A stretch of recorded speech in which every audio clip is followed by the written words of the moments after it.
All right, here comes our last section for this chapter, and this is the focus question.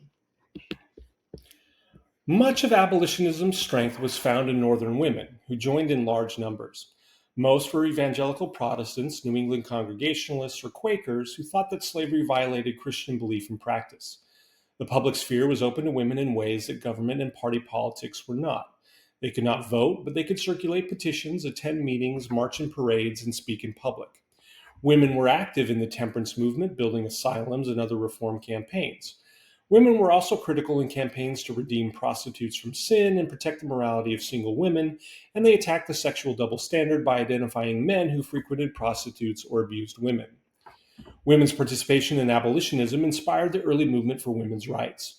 In fighting for the rights of enslaved people, women gained a new understanding of their own subordination in society and law. Angelina and Sarah Grimke, daughters of a South Carolina slaveholder, converted to Quakerism and abolitionism while visiting Philadelphia and began to denounce slavery in public. They had been preceded by Fanny Wright, a Scottish-born follower of Robert Owen, who spoke on communitarianism, slavery, and labor reform in the late 1820s and early 1830s. The Grimke sisters used controversy over their speeches to denounce the idea that it was unfeminine for women to engage in public activity. Male criticism led them to advocate the necessity for sexual equality in all spheres of life. The Grimke sisters were the first to apply the abolitionist doctrine of universal freedom and equality to women's status. Their work and writings helped inspire other women to adopt the standard of women's rights in the early 1840s. Elizabeth Cady Stanton and Lucretia Mott, who became key organizers of the Seneca Falls Convention, the Women's Rights Convention of 1848, were also anti-slavery activists. They had been barred from abolitionist meetings because of their sex. The Seneca Falls Convention raised the issue of women's suffrage for the first time in American history. The Seneca Falls Declaration of Sentiments, modeled on the Declaration of Independence, added women to Jefferson's proposition that all men are created equal, and listed the injuries men had inflicted on women, including denying them the right to vote. The Seneca Falls Convention further denounced an entire social structure that denied women access to education, employment, property, and wages, and children in the event of divorce, deprived women of independent legal status when they married, and restricted them to the home. Although ignored in the past, the role of Black women in the abolitionist movement, both in the U.S. and Canada, is receiving increased attention. Black women built their own organizations against slavery, often connected to churches, and spoke to mixed male and female audiences. Some, like Jarena Lee, Maria Stewart, and Sarah Mapps Douglas, were traveling ministers and teachers. Mary Ann Shadd Cary, born free in Delaware in 1823, founded the Provincial Freeman in Canada, the first newspaper edited by a Black woman. Like abolitionism, temperance, and other reforms, feminism was international, and though it lacked broad backing at home, allies were found abroad. Manufactured goods and domestic servants diminished household chores, and many women chafed at restrictions on their opportunities for gaining an education, to enter a profession, and exercise talents.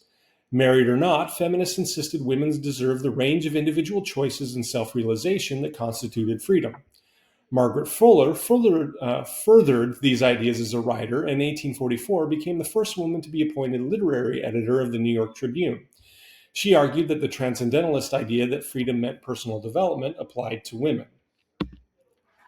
Women also insisted on the right to participate in the market revolution. Although women at Seneca Falls were mostly middle class, attendees rejected the notion that the home was a woman's sphere. Early feminists challenged this idea in a number of ways. Some wore a new style of dress made of loose-fitting tunics and trousers, called bloomers, intended to liberate women from the extremely restrictive dresses and corsets that so confined them as to make it impossible for them to engage in much physical activity. While feminism, by calling for rights equal to man, in one sense demanded an expansion of freedom rather than its redefinition, in another sense, feminism challenged prevailing notions of women's innate difference, that women were naturally dependent and irrational, that the world was divided into public and private spheres, and that issues of justice and fairness did not apply to family relations. Feminists used slavery to coin a concept, the slavery of sex, that critiqued all aspects of women's subordination to male authority. While Mary Wollstonecraft had, much earlier, made an analogy between marriage and slavery, this analogy was spread by abolitionism. Southern defenders of slavery often linked slavery and marriage as natural forms of inequality. Of course, while slavery and marriage were technically different, married women, until the passage of women's property and wage laws around the time of the Civil War, could not own their own property or retain their own wages, which instead accrued to their husbands.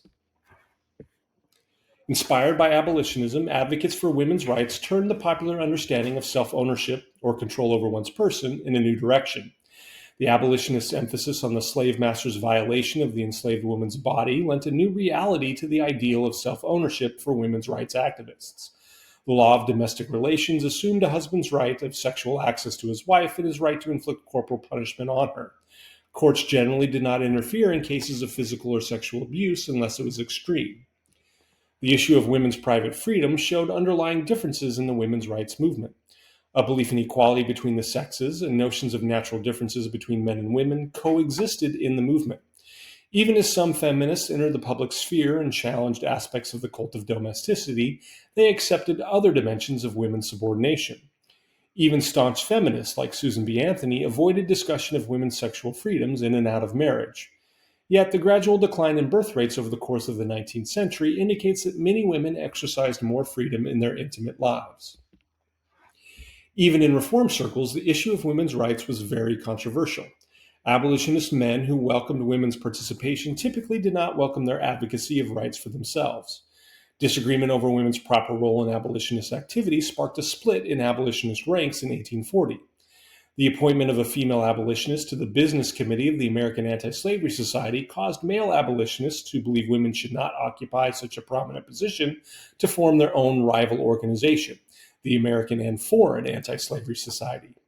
Behind the split was a fear among some abolitionists that Garrison's radicalism on issues like women's rights and his refusal to endorse voting or running candidates for office was stunting the movement's growth. To make abolitionism a political movement, these men formed the Liberty Party, whose candidates for president in 1840 received only 1/3 of 1% of the total vote. While the achievement of the goals of the women's rights movement lay in the future, by 1840 the abolitionist movement had accomplished its most important work. It had spread the message of anti-slavery throughout the North and awakened a broad array of people and groups to the evils of slavery and the necessity of its abolition. The movement's greatest achievement was ending the conspiracy of silence that attempted to maintain national unity by suppressing public debate on slavery. So that is our fourth section, and we'll see you next time.